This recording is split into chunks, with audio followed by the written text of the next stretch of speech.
Последната желба на владиката Кирил, неговото тело да биде упокоено во манастирот Свети Ѓорѓи во Делјадровце, е услишана од Светиот Синод. Предпладне во соборниот храм Свети Климент Охридски во Скопје беше отслужено опело, а во 13 часот започна и чинот на погребувањето.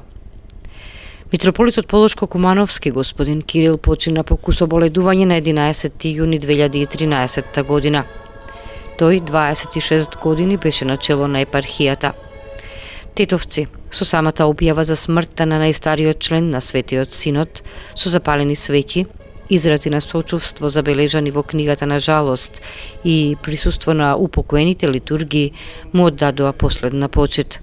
Утрово со автобуси се упатија кон Скопје и оттаму кон Делјадровце на последниот пат на дедо Кирил до неговото вечно почивалиште. Според уставот на Македонската православна црква, епархија чиј владика починал треба да се пополни со нов најдоцна до 6 месеци од упокојувањето на претходниот. Според последните информации, седницата на Синодот е закажана за 19 јуни. До тогаш, со Полошко-Кумановската епархија ќе управува архиепископот господин Стефан со помош на викарниот епископ Лешочки Јосиф.